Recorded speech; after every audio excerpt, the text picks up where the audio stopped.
बच्चों, कैसे हैं आप सभी। Welcome back to my YouTube channel. आज मैं आपके लिए मैक्रो इकोनॉमिक्स में बैंकिंग वाला पार्ट लेके आई हूँ। मोस्ट इंपोर्टेंट पार्ट है। मनी एंड बैंकिंग पूरी यूनिट है जिसमें मैं मनी बाद में कराऊंगी, मैं बैंकिंग पहले करा रही हूँ। बहुत ही इंपॉर्टेंट यूनिट है। अगर आप मेरी सारी वीडियोस इसके अच्छे से देखें तो आपको अच्छे से क्लियर हो जाएगा, क्योंकि इस चैप्टर में मेन कंसेप्ट क्लैरिटी है। अगर आपको कंसेप्ट क्लियर नहीं होगा तो आप इसके एग्जाम में क्वेश्चन नहीं कर पाएंगे। मैक्रो को हम रट नहीं सकते। डेवलपमेंट में तो फिर भी आप रटाफिकेशन करके पास हो सकते हैं, लेकिन मैक्रो में नहीं। मैक्रो में आपको कंसेप्ट क्लैरिटी चाहिए। तो उसमें क्या है, हमारा बैंकिंग में क्या है, देखो बैंक्स के बारे में बात हो रही है। सभी को पता है बैंक्स क्या होते हैं। जो हमारे डिपॉजिट्स को एक्सेप्ट कर रहे हैं, हमें लोन्स वगैरह दे रहे हैं, वो क्या कहलाता है, बैंकिंग सिस्टम है पूरा। हमारे दो तरह के बैंक्स है, कॉमर्शियल बैंक और सेंट्रल बैंक। ये कॉमर्शियल बैंक है, ये हमारे लिए है जिससे पब्लिक डील करती है, ठीक है, जिसमें आप लेन देन करते हैं। आपको पैसे की जरूरत होती है तो आप कॉमर्शियल बैंक्स में जाते हैं। एसबीआई, पीएनबी, आपके नियरेस्ट सारे बैंक्स मिल जाएंगे, ठीक है ना। इसमें प्राइवेट बैंक्स भी हैं और गवर्नमेंट बैंक्स भी आते हैं, ठीक है। और सेंट्रल बैंक कौन सा है, आरबीआई। एक ही है central bank, that is RBI, reserve bank of India, ठीक है। जिससे कौन डील करता है, पब्लिक डील नहीं करती, हम डील नहीं करती। कौन डील करता है इससे, ये जो बैंक्स है, कॉमर्शियल बैंक्स है, ये डील करते हैं। और जो गवर्नमेंट है ये डील करती है। वो कौन सा बैंक है, आरबीआई, सेंट्रल बैंक।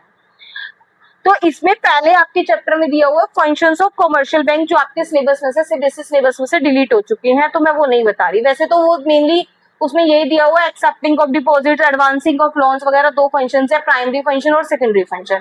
ये आपने 11th में भी पढ़ा है बैंकिंग के अंदर। थोड़ा सा ओवरड्राफ्ट फैसिलिटी देता है, लोकल फैसिलिटी देता है, हमारे उसको डिपॉजिट्स को एक्सेप्ट करता है।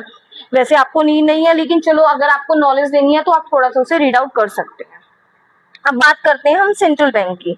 तो सेंट्रल बैंक का फर्स्ट फंक्शन क्या है, करेंसी ऑथोरिटी। Very important.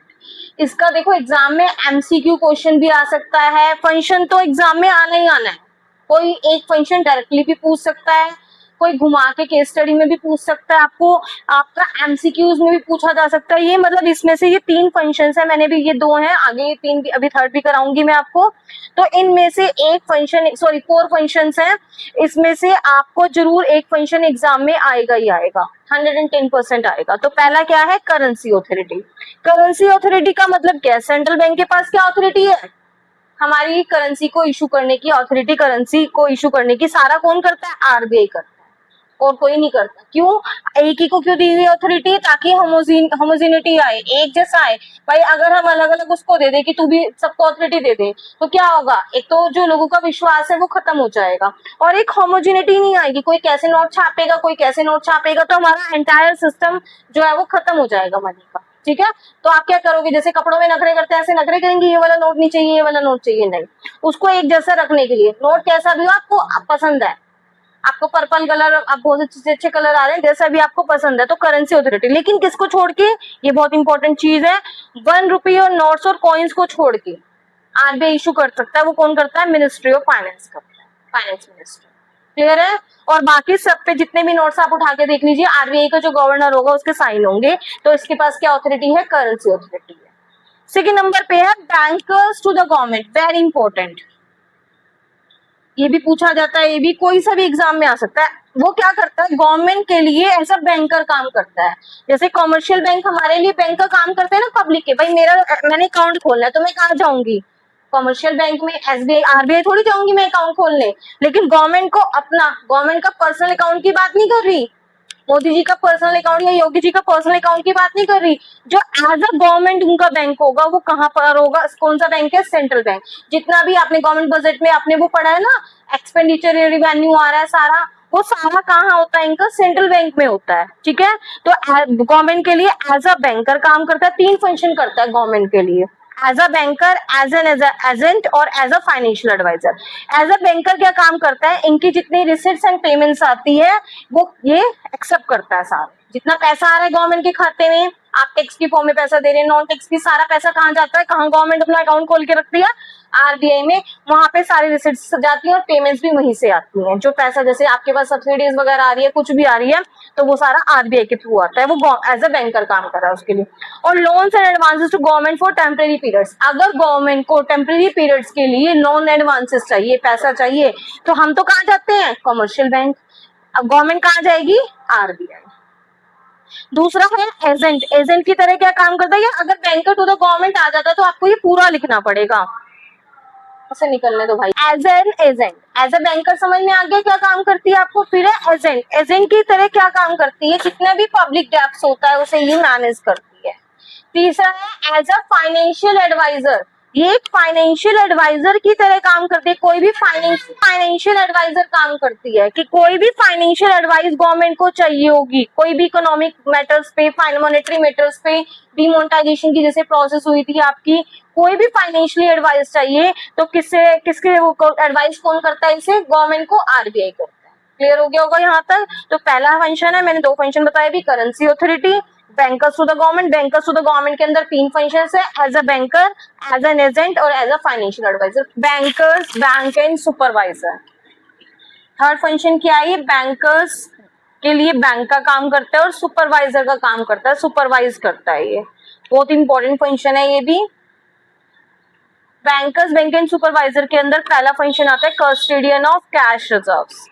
देखो कैश रिजर्व्स की इनकी कस्टडी करता है। क्या होता है, कॉमर्शियल बैंक्स का कुछ प्रोपोर्शन, वो सारा का सारा पैसा अपने पास नहीं रखती, कुछ प्रोपोर्शन अपना कहाँ पे रख देती है, सेंट्रल बैंक के पास रख देती है। उसे बोलते हैं कैश रिजर्व रेशियो, CRR। क्या बोलते हैं, कैश रिजर्व रेशियो। तो उसकी कस्टडी करता है ये आपका central bank, cash reserve ratio. उसकी कस्टडी कौन करता है, ये सेंट्रल बैंक करता है। ये बहुत अच्छा फंक्शन है। Lender of the last resort, मुझे बहुत अच्छा लगता है ये, आशा की आखिरी किरण। जब कमर्शियल बैंक फेल हो जाते हैं, कहीं से उसे लोन नहीं मिलता, कहीं कुछ पैसा चाहिए होता है, बिल डिस्काउंट कराना होता है, कुछ भी करना होता है, तो वो किसके पास जाता है, किसके पास अप्रोच करता है, जाके सेंट्रल बैंक के पास जाता है और वो उसको मतलब उसके सारे जो भी उसे लोन वगैरह चाहिए होता है, एडवांसेस चाहिए होते हैं, तो वो उसे देता है। Third one is clearing house. Clearing house में आप ये बात याद रखिए कि ये क्या करता है, इसके जो डेबिट, इसके पास क्या होती है, इसकी कैश रिजर्व्स होती हैं। मैं इंपॉर्टेंट चीजें बता रही हूँ, सारा बताऊंगी तो कंफ्यूज हो जाएंगे आप।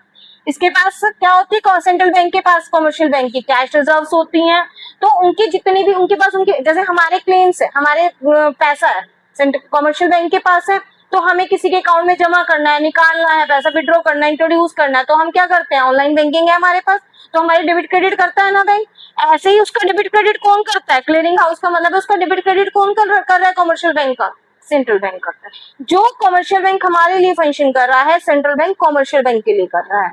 तो ये बहुत इंपॉर्टेंट है, तीनों फंक्शंस अच्छे से कर लीजिए, जरूर आएगा एग्जाम में एक चाहे डायरेक्टली आए चाहे इनडायरेक्टली आए। करेंसी अथॉरिटी, करेंसी इशू करने की अथॉरिटी है। Bankers to the government, government के लिए काम करता है, बैंकर के लिए। एक बार गवर्नमेंट के लिए बैंकर का काम लिख दीजिए और एक बार बैंकर्स, बैंक एंड सुपरवाइजर। आप इसमें ऐसे नहीं कर सकते मैम 1 कर लूं या 2 कर लूं, आपको सारे लर्न करने पड़ेंगे, क्योंकि 2026 चल रहा है। केस स्टडी फॉर्म में आ सकता है, MCQ फॉर्म में घुमा के आ सकता है। छोटे बच्चे नहीं है कि right any 2 functions of central bank, ऐसा नहीं आता, या 1 फंक्शन ऑफ सेंट्रल, ठीक है ना। तो इसमें as a banker, as an agent और एज अ फाइनेंशियल एडवाइजर काम कर रहा है। और बैंकर्स, बैंक एंड सुपरवाइजर में कस्टोडियन ऑफ कैश रिजर्व, इनकी कस्टडी कर रहा है। Lender of the last resort, आशा के आखिरी किरण और क्लियरिंग हाउस, इनकी डेबिट क्रेडिट एंट्रीज जितनी भी है, क्लेम सेटल्स, वो यही कर रहा है। क्लियर हो गया होगा। अगर मेरी वीडियो आपको अच्छी लगी तो मेरे चैनल को प्लीज सब्सक्राइब करें, लाइक करें, शेयर करें, ताकि मैं और अच्छी वीडियो आपके लिए आगे बना सकूं। Thank you.